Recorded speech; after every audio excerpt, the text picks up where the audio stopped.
చారిత్రక రామప్ప ఆలయానికి open cast ముప్పు అని చెప్పి ఒక అంశాన్ని మరి సోషల్ మీడియాలో చూస్తూ ఉన్నాము. మరి కాంగ్రెస్ ప్రభుత్వము వచ్చిన తర్వాత తెలంగాణలో చారిత్రాత్మకమైనటువంటి మరి ప్రదేశాలు కావచ్చు వాటన్నింటినీ కూడా ఆనవాళ్ళు మూసేసే విధంగా చేస్తూ ఉంది. అసలు ఏంటి అనే ఈ అంశాన్ని మాట్లాడదాం. మనతో పాటు బీఆర్ఎస్ నేత రాకేష్ రెడ్డి గారు ఉన్నారు. చెప్పండి అన్న, ఎట్లా చూస్తారు రామప్పకి సంబంధించి సోషల్ మీడియాలో వైరల్ అవుతుంది, దీన్ని ఎట్లా చూడవచ్చు? కాకతీయుల కళా వైభవానికి, తెలంగాణ సాంస్కృతిక వైభవానికి పెట్టింది పేరు మన రామప్ప దేవాలయం. అద్భుతమైనటువంటి కట్టడాలు, అబ్బురపరిచేటువంటి సాంకేతిక పరిజ్ఞానము మన రామప్ప సొంతం. ప్రపంచ వారసత్వ సంపదగా యునెస్కో గుర్తించింది. ఇది ప్రపంచ వారసత్వ సంపద కాబట్టి, ఇది కాకతీయుల నాటి కళాఖండం కాబట్టి, దీన్ని పరిరక్షించాలి కాబట్టి 5 కిలోమీటర్ల లోపు ఎటువంటి తవ్వకాలు ఉండొద్దని సుప్రీంకోర్టు కూడా రూలింగ్ ఇచ్చింది. అయినా కూడా ప్రభుత్వము దీన్ని వినకుండా ఈరోజు దాని సమీపంలో ఓపెన్ క్యాస్ట్ మైనింగ్కి అనుమతి ఇవ్వడము ఇది చాలా దుర్మార్గం. ఇది మొన్నటిదాకా మన తెలంగాణ ఆత్మగౌరవమైనటువంటి కాకతీయుల కళావైభవానికి ప్రతీక అయినటువంటి కాకతీయుల కళాతోరణము ఉండొద్దు రాజముద్రలో అని చెప్పి వాదించారు. ఆల్మోస్ట్ నిర్ణయం తీసుకున్నారు. దాని తర్వాత మీరు కాకతీయుల కళాతోరణం కనుక తొలగిస్తే తప్పకుండా ఓరుగల్లు ప్రజలు తగిన శాస్తి చేస్తారని చెప్పి బీఆర్ఎస్ పార్టీ దాన్ని వ్యతిరేకించినటువంటి నేపథ్యంలో దాని మీద ఇప్పుడు ఏం నిర్ణయం తీసుకోకుండా ఉన్నారు. కానీ ఇప్పుడు మళ్ళీ రామప్ప దాన్ని గులగొట్టాలనే ఆలోచన ఏమైనా చేస్తున్నారా?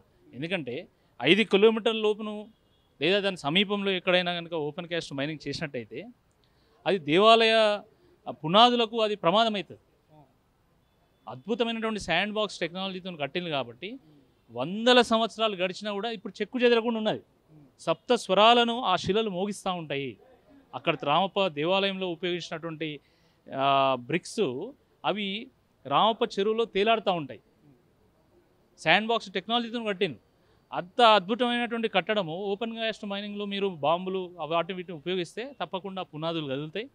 అది చెదిరిపోయేటువంటి అవకాశం ఉంది. యునెస్కో సైతం దాన్ని వారసత్వ సంపదగా గుర్తించింది అంటే దాన్ని పరిరక్షించడమే కాదు, దాన్ని ప్రమోట్ చేయాల్సినటువంటి బాధ్యత కూడా ప్రభుత్వం మీద ఉన్నది. కానీ దాన్ని మర్చిపోయి ఈరోజు కేవలము కొన్ని కమిషన్లకు కకృతిపడి దాన్ని ఓపెన్ క్యాస్ట్ మైనింగ్కి పర్మిషన్ ఇవ్వడం అనేది దీన్ని బీఆర్ఎస్ పార్టీ తీవ్రంగా వ్యతిరేకిస్తున్నది. ఆ స్థానికులందరూ కూడా వ్యతిరేకిస్తున్నారు. మొత్తం ఆ ప్రాంతం అంతా కూడా దుమ్మి ధూళితో నిండిపోయేటువంటి అవకాశం ఉంది. మొత్తం ఆ దేవాలయ ప్రతిష్ట కూడా మసకబారేటువంటి అవకాశం ఉంది. కేవలం ఇప్పుడు రామప్ప దేవాలయం విషయమే కాదు, ఇక్కడ ఆ పక్కనటువంటి రామప్ప చెరువు కానీ లేకపోతే అటుపక్కనటువంటి కోటగుళ్ళు కానీ దాని దగ్గరలో ఉన్నటువంటి లక్నవరం చెరువు కానీ అనేక నీటి వనరులు సైతం మొత్తం కలుషితమయ్యేటువంటి అవకాశం కూడా ఉంది. పర్యాటక రంగం ఇప్పుడిప్పుడే అభివృద్ధి చెందుతుంది. అక్కడ చాలామంది దేశ విదేశాల నుండి కూడా వస్తున్నారు. ఆ పర్యాటక రంగం కూడా దెబ్బతినేటువంటి అవకాశం ఉంది. స్థానికులు మొన్న యునెస్కో గుర్తింపు వచ్చినప్పుడు ఏమనుకున్నారు, దీనివల్ల మా బతుకులు కూడా బాగుపడితే మాకు కొంత ఆదాయం వస్తుంది అని భావించారు. కానీ ఇప్పుడు మొత్తమే అసలు దీనికే ఎసరిస్తుంది కాంగ్రెస్ ప్రభుత్వము, దీనికి ఎసరు పెడుతుంది అని ఎవరు కూడా భావించలే. కాబట్టి అక్కడ ఉన్నటువంటి స్థానిక ప్రజలు, ఓరుగల్లు ప్రేమికులు, కాకతీయుల వారసులందరూ కూడా ఈరోజు అందరూ కూడా కోరుతున్నారు, ఎట్టి పరిస్థితుల్లో అక్కడ తవ్వకాలకు అనుమతించేది లేదు. ఎట్టి పరిస్థితుల్లో ఆ నిర్ణయాన్ని మరి వెనక్కి తీసుకోవాల్సిందే చెప్పి ఈ సందర్భంగా మేము డిమాండ్ చేస్తాం. దీన్ని ఎట్లా చూడొచ్చు? తవ్వకాల వెనుక ఎవరో ఒక ముఖ్యమంత్రి కావాల్సుకుని చేస్తూ ఉన్నాడా? మరి ఇదంతా కూడా ఎట్లా చూడొచ్చు? గతంలో కూడా 2014 తెలంగాణ రాకముందు కూడా అక్కడ ఓపెన్ క్యాస్ట్ మైనింగ్ చేయాలని చెప్పి అప్పుడు కాంగ్రెస్ ప్రభుత్వం నిర్ణయం తీసుకున్నది. అప్పుడు తెలంగాణ వాదులు అదేవిధంగా అక్కడ స్థానికులందరూ కూడా దీన్ని వ్యతిరేకించడం మూలాన అప్పుడు దాన్ని హోల్డ్లో పెట్టింది ఆ నిర్ణయాన్ని. కానీ దాని తర్వాత తెలంగాణ వచ్చిన తర్వాత బీఆర్ఎస్ ప్రభుత్వం వచ్చిన తర్వాత అది మన చారిత్రాత్మక దేవాలయం కాబట్టి, మన వారసత్వ సంపద కాబట్టి అక్కడ ఎట్టి పరిస్థితుల్లో ఓపెన్ క్యాస్ట్కు అనుమతించేది లేదని చెప్పి ఆ రోజు బీఆర్ఎస్ పార్టీ ప్రభుత్వము నిర్ణయం తీసుకున్నది. కానీ ఇప్పుడు మళ్ళీ కాంగ్రెస్ పార్టీ రాగానే అంటే వీళ్ళకి అక్కడ ఏదో ఒక వ్యాపారం చేయాలి, అక్కడ 4 కాసులు రాలనేటువంటి ఉద్దేశం తప్ప ఇంకా వేరే ఏం లేదు. ఒక కుట్ర ఇది. కాకతీయ ఆనవాళ్ళను తుడిచేసేటువంటి ఒక కుట్ర ఏమైనా జరుగుతుందా అనేటువంటి అనుమానం కూడా మాకున్నది. ఎందుకంటే కాకతీయ కళాతోరణం వద్దనేటువంటి వాడు ఎవడైనా ఉంటాడా అసలు ప్రపంచంలో? అది ఎంత అద్భుతమైనటువంటి ఒక స్ఫూర్తిదాయకమైనటువంటి ఒక నిర్మాణం, దాన్ని వద్దంటారు, దాన్ని తొలగిస్తామంటారు. ఇప్పుడేమో మళ్ళా ఇప్పుడు రామప్ప దేవాలయానికి ముప్పు తీసుకొచ్చేటువంటి ఒక నిర్ణయం కూడా తీసుకుంటారు. బట్ ఇది ఏదైనా కుట్ర జరుగుతున్నటువంటి అనుమానం కూడా ఈరోజు వరంగల్ వాసుల్లో ఉన్నది. ముంపు ఉందంటారా ఈ మైనింగ్ కాస్ట్ తవ్వకాల్లో? 100%. ఎందుకంటే ఒకటి దాని దగ్గరలో ఎక్కడ మైనింగ్ జరిగినా కూడా కాలుష్యం, దానివల్ల మొత్తం టెంపుల్కి ప్రమాదము, అక్కడ పర్యాటకులు ఎవరు రారు, మొత్తం దుమ్ము ధూళితో నిండిపోతుంది.